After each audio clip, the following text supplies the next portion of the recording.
Thank you very much. It's an honor to have King Abdullah with us. He's been a friend of mine for a long time, actually, long before even my first term. And we've had a great relationship. He's a great gentleman, a great leader, and does a fantastic job in his country. His son, we're lucky enough to have his handsome son with us today, so it's good to see you again. We've had some quick discussions just now, and we're going to have some longer discussions after this. And the relationship with Jordan has been very strong, has been with me, and really has been with the country. But I think I've been closer than other presidents to Jordan and what Jordan represents. And it's an honor to have you and your son with us today. And if you'd like to say a few words, and thank you very much. Mr. President, thank you very much for having us, and so short after your inauguration, I think just as a testament to what you said is a special relationship between our two countries and the personal relationship of friendship and trust between the two of us. Mr. President, I truly believe that with all the challenges that we have in the Middle East, that I finally see somebody that can take us across the finish line to bring stability, peace, and prosperity to all of us in the region. And it is, I think, our collective responsibility in the Middle East to continue to work with you, to support you, to achieve those lofty goals. So I'm very delighted to be here, and as you said, sir, we've got some very interesting discussions ahead. Very good, very good. Thank you very much. Mr. President, many people in the region, especially Jordan, are worried about the annexation of the West Bank. Will you give His Majesty the King guarantee that you won't allow Israel to annex the West Bank? And how are you going to I think that's going to work out very well. That's not really what we're talking about today. I think that's something that's going to work out automatically, and it's in good shape. And we discuss it, and other people have discussed it with us and with me. That's going to work out. West Bank is going to work out very well. Mr. President, why should the king take in the Palestinian people? He's made clear he doesn't want to. Well, I don't know, but he may have just something to say, because we discussed just briefly. I think maybe you want to say it now, or? Well, Mr. President, I think we have to keep in mind that there is a plan from Egypt and the Arab countries. We're being invited by Mohammed bin Salman to discussions in Riyadh. I think the point is how do we make this work in a way that is good for everybody? Right. And obviously, we have to look at the best interests of the United States, of the people in the region, especially to my people of Jordan. And we're going to have some interesting discussions today. I think one of the things that we can do right away is take 2,000 children that are either cancer children or in a very ill state to Jordan as quickly as possible, and then wait for, I think, the Egyptians to present their plan on how we can work with the president to work on the Gaza challenges. So I want to tell you, excuse me, wait, just please. I didn't know that, what you just said, 2,000 children with cancer or other problems, and that's really a beautiful gesture. That's really good, and we appreciate it. And we'll be working on the rest with Egypt. I think you're going to see some great progress. I think with Jordan, you're going to see some great progress. 3 of us, and we'll have some others helping, and we're going to have some others at a very high level helping, and the whole thing will come. It's not a complex thing to do. And with the United States being in control of that piece of land, a fairly large piece of land, you're going to have stability in the Middle East for the first time. And the Palestinians, or the people that live now in Gaza, will be living beautifully in another location. They're going to be living safely. They're not going to be killed, murdered, and having to leave every 10 years, because I've been watching this for so many years. It's nothing but trouble.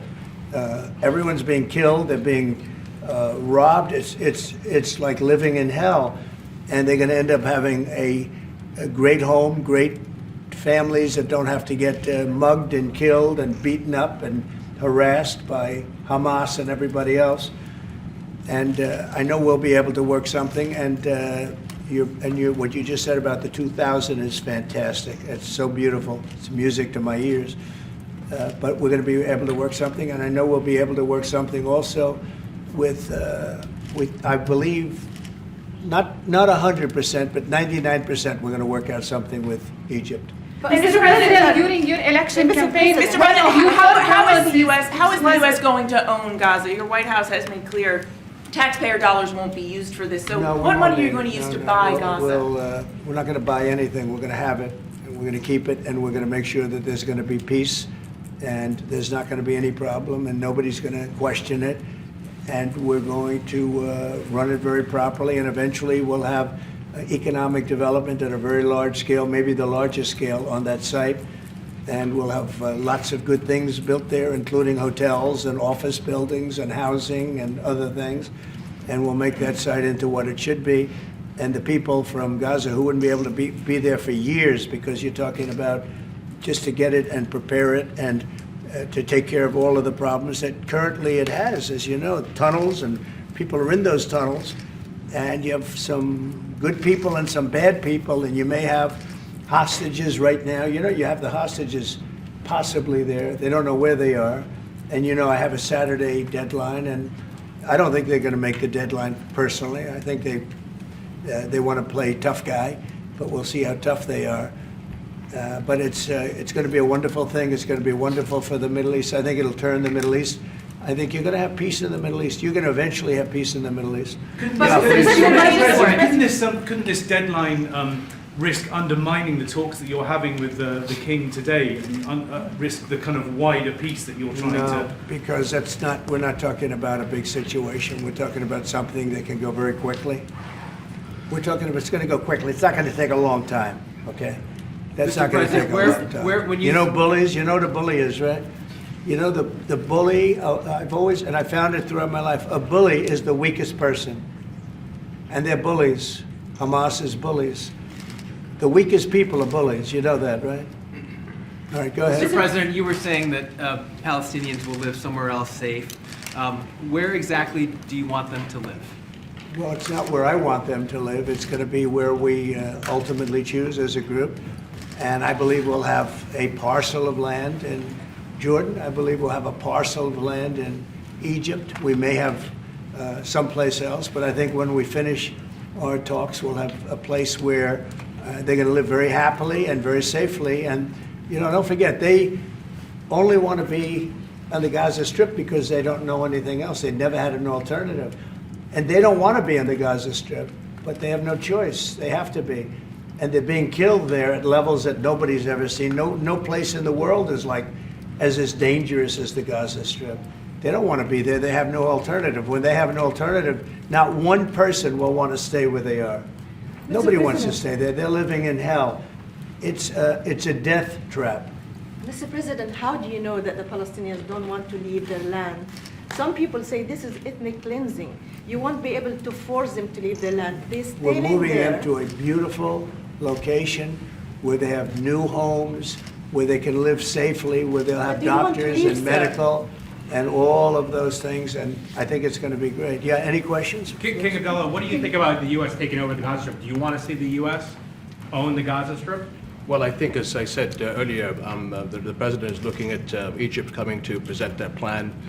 As I said, we will be in Saudi Arabia to discuss how we can work with the president and with the United States.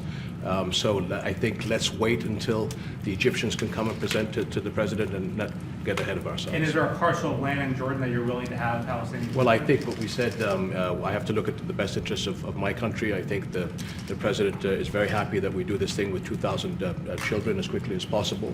And again, I believe that the president is looking forward to getting a group of us Arabs here to discuss the overall plan. And last question, the 2,000 children, are those from the Gaza Strip? Absolutely, from the Gaza Are Strip. you willing to change your mind, Mr. That's President? from the Gaza Strip, the 2,000. Are you willing to change your mind if you hear the Egyptian and the Arab plan end of the month? If they present you something different, are you open to I another think plan? we sort of have gone down the line. We know pretty much what is going to be presented. And I think it's going to be something that's going to be magnificent for the Palestinians. They're going to be in love with it. I did very well with real estate. I can tell you about real estate. They're going to be in love with it. But Mr. President, doesn't concern you that moving 2 million people from It's a there? very small number of people relative to other things that have taken place over the decades and centuries. It's a very small number of people. And they're living a terrible life. Look at the way they're living now. Nobody's living like that in the entire world.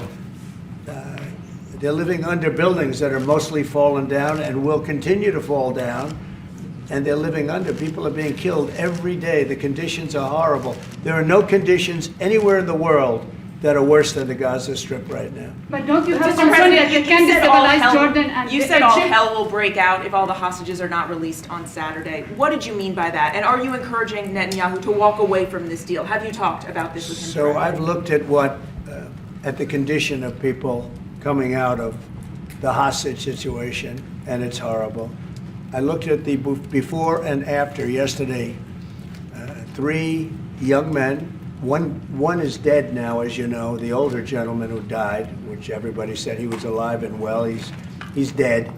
But the 3 young men, and I looked at them from a short while ago, and I looked at them now. They're emaciated. They look like Holocaust survivors. They looked.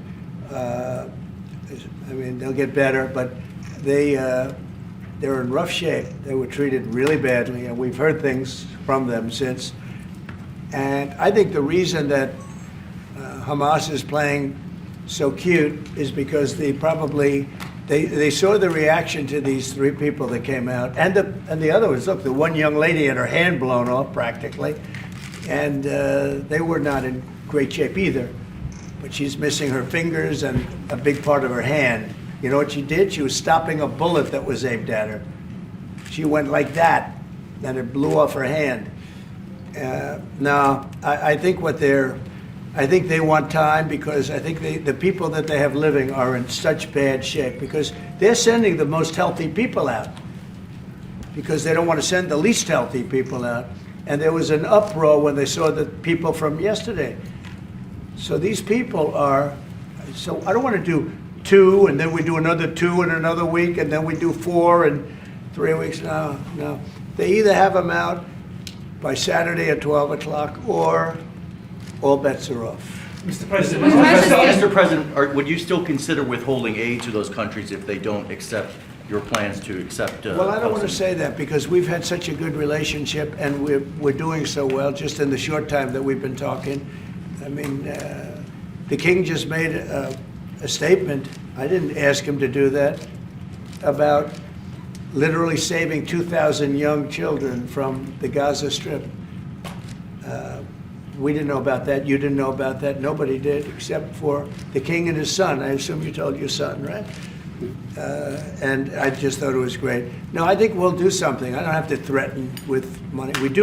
We contribute a lot of money to Jordan and to Egypt, by the way, a lot, to both. But I don't have to threaten that. I think we're above that. I do believe we're above that. So. Would you consider other countries, not Jordan and Egypt? There was talks about Indonesia, Albania, other places. Yeah, sure, we would. And we have other countries that want to get involved. We have a lot of people that want to get involved. There's a great sense of wanting to help the Palestinians. There's a lot of good countries out there, people that rule those countries with big hearts, and this gentleman is at the top of the list. And if they don't want to leave, how are you going to force them, Mr. President? Oh, they're going to be great. They're going to be very happy. Can Your give us a sense, Majesty, Your Mr. Majesty, President, should we may I- expect that the may I- Jordanian response would be part of a coordinated Arab response? The response will be from a multitude of countries, Arab, international. I know the Europeans want to step in. And again, we'll probably have to look to the help of the United States to make sure that COGAT, which is the clearing agency on the Israeli side, makes it as efficient as possible, because 2,000 kids, the best way to get to them is by helicopters and get them straight to our institutions. I also believe that quite a few countries would also probably like to take some of those kids and have That's them right. treated in their hospitals. So Now, we this hope to should launch have this been done. ASAP. Yes, and that's right. This should have been done by the Biden administration, but, you know, they didn't do anything. They didn't know what the hell they were doing. So this should have been done by the Biden administration. This should have never happened, because October 7th would have never happened if I were president. Zero chance of happening. You wouldn't have had that whole mess where the Middle East got blown up, and you wouldn't have had Ukraine and Russia fighting. That would have never happened. And by the way, we're making good progress there, I think. I really think we're making some very good progress. Mr. President, President, you said are you before that putting in the charge U.S. of it? would buy Gaza, and today you just said we're not going to buy Gaza. We're not going to have to buy. We're going to have Gaza. We don't have to buy. There's nothing to buy. We will have Gaza. What does that mean? No reason to buy. There is nothing to buy. It's Gaza. It's a war-torn area. We're going to take it. We're going to hold it. We're going to cherish it. We're going to get it going eventually where a lot of jobs are going to be created for the people in the Middle East. It's going to be for the people in the Middle East, but I think it can be a diamond. It can be an absolute tremendous asset for the Middle East. And you're going to have peace. It's going to bring peace in the Middle East. Gaza, the way it is right now, every 10 years you're going to have the same thing happening. I've watched it so long, all the death and destruction of Gaza. The civilization's been wiped out in Gaza. No, it's going to be a tremendous thing. It's fronting on the sea. It's going to be a great economic development job. It's going to put people to work, a lot of people to work. And those people are all going to be from the Middle East. And just to follow up with one on that for King Abdullah, can you clarify again, sir, how do you feel about the U.S. taking Gaza, as the president said? Well, again, this is something that we, as Arabs, will be coming to the United States with something that we're going to talk about later to discuss all these options. And Mr. President, take it under what authority? It is sovereign territory. Under the U.S. authority. And Mr. President, would you seek to personally develop property in Gaza after this happens? No, I've had a great career in real estate. Mr. I don't- President, You know, when you've done what I've done in the last number of years, including the 4 years that we should have been doing something else, frankly, because people see that now for sure. But when you've done what I've done, you can just do more good for people when you're president. When you're president, we can do things. This is all things that should have been done, but actually things that shouldn't have had to be done. Gaza, absolutely, it would have been so great if the Biden administration would have started this. But actually, in all fairness to them, they should have never let it happen. It did happen, and because of the fact that they let this happen, this catastrophe of October 7th, something like this becomes practical and very real, meaning the development and all of the things that I've talked about with respect to the Gaza Strip. If you didn't have the October 7th catastrophe, and it was a horrible catastrophe, then probably you wouldn't be talking about that. But the only thing I can say is this is going to bring stability and peace to the Middle East. And ultimately, when it's developed, which will be in quite a while from now, because we want to let things calm down. But when it's developed, it's going to bring tremendous numbers of jobs to the Middle East, including the people of your country. So Mr. President, what if it does not bring peace to the Middle East? There are many Palestinians, even though you say that everything is going to be beautiful, everything is going to be lovely, they're not going to want to go back. There are going to be people who want to go back and feel like that it is their right to do that. You haven't said, will there be any type of repercussions or anything that happens? We don't think that's going to happen. We think people are going to be very happy, thrilled. A lot of those people that you're talking about are going to end up maybe living there and maybe working there, but it'll be in a different form. We have had tremendous support for this project, and we think the biggest asset of the project is going to bring peace ultimately to the Middle East. All right. Mr. President, one last question. Go ahead, behind you, and you've asked enough. Mr. President, one of your promises on the campaign trail is to bring peace to the Middle East. It was a promise to your Arab voters here. The Arab voters in the United States oppose this.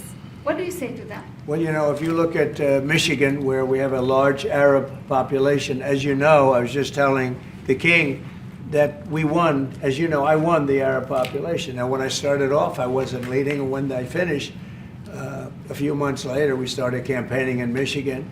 And when I finished, we won it by a tremendous amount, by 30 points.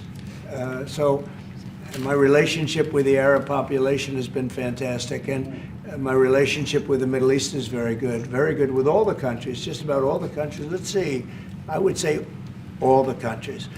And they all want to do something, and they want to see peace in the Middle East. All the stories you hear about the Middle East not really wanting peace, that they want war, they want this, they want to go a certain place. Let me tell you, those stories are false. They want to have peace.